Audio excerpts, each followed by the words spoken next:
À la une de Jeune Afrique cette semaine, la COP30 à Belém au Brésil et les enjeux africains concernant cette conférence mondiale sur le climat qui se poursuit jusqu'au 21 novembre. Bonjour François Soudan, Bonjour Clotilde. directeur de la rédaction de Jeune Afrique. Alors premier enjeu François, la question récurrente de la sortie des énergies fossiles. Oui, question récurrente, réponse récurrente Clotilde, de sortir des énergies fossiles, c'est indispensable. Mais comment demander à des pays déjà producteurs de pétrole ou de gaz, ou à ceux qui viennent juste de commencer à exploiter leurs ressources, je pense au Sénégal, à la Mauritanie, à la Tanzanie, bientôt la Guinée-Bissau, de s'affranchir des énergies fossiles alors qu'ils n'ont pas d'autres financements pour leur développement et que le coût de l'investissement initial dans les énergies renouvelables est hors de leur portée. Alors une partie de la solution, elle se trouve bien sûr dans les financements climatiques, mais entre les 300 milliards de dollars promis il y a un an à la COP de Bakou et les 1300 milliards dont les pays africains disent avoir besoin, il y a un gouffre que Belém ne comblera évidemment pas, Clotilde.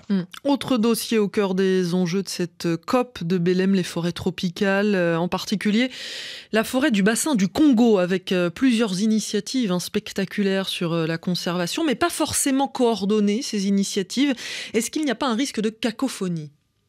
Alors, il y a effectivement un problème de coordination entre ces initiatives, mais ça n'est pas le seul. Prenons le cas de la plus spectaculaire d'entre elles, le Fonds international pour la conservation des forêts tropicales, le T3F, lancé avec éclat par le président Lula et qui vise à attirer pas moins de 125 milliards de dollars.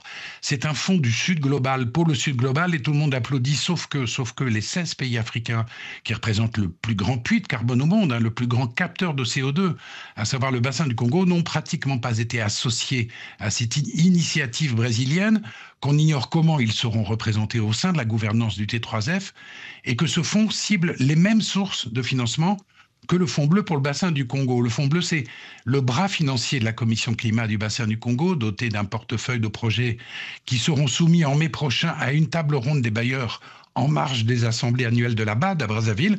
Le risque, c'est donc que l'initiative globale de Lula cannibalise une initiative purement africaine, et c'est pas forcément une bonne chose, Clotilde. On peut aussi parler, François, de l'initiative franco-européenne intitulée L'appel de Belém pour les forêts du bassin du Congo, qui vise à mobiliser 2,5 milliards de dollars sur 5 ans. Là encore, qu'en pensent les pays concernés ? Alors, disons que la plupart des délégations des pays du bassin du Congo ont été un peu surprises de voir publier le 6 novembre sur le site de l'Élysée un communiqué où ils figurent en tant que co-signataires annonçant cette mobilisation financière, d'autant qu'aucune mention n'y est faite là encore des institutions régionales comme la Commission climat, et que le document joint émanant du partenariat pour les forêts du bassin du Congo comporte toute une série d'engagements auxquels ils doivent souscrire et qui peuvent apparaître un petit peu comme des conditionnalités. Alors en réalité, tout cela avait été discuté en amont lors d'une réunion qui s'est tenue en octobre à Libreville, et il semble qu'il y ait eu un souci de communication interne entre les partenaires africains eux-mêmes. Depuis, les choses ont été remises sur la table par la facilitation franco-gabonaise, notamment la reconnaissance et l'inclusion du Fonds bleu en tant que canal fiduciaire. Et cet appel de Belém devrait être officiellement présenté le 18 novembre lors des journées thématiques forêt de la COP30. Mais au-delà du bassin du Congo, Clotilde, ce que beaucoup d'Africains présents à Belém souhaitent, c'est qu'on en finisse avec cette idée selon laquelle les écologies africaines sont menacées par celles et ceux qui y vivent, et que les Africains ne sont pas capables de protéger leur propre patrimoine pour le bien de l'humanité, Clotilde. Tous les enjeux, en tout cas liés à cette COP30 à Belém, sont expliqués dans plusieurs articles de Jeune Afrique. Merci beaucoup François Soudan. Merci Clotilde.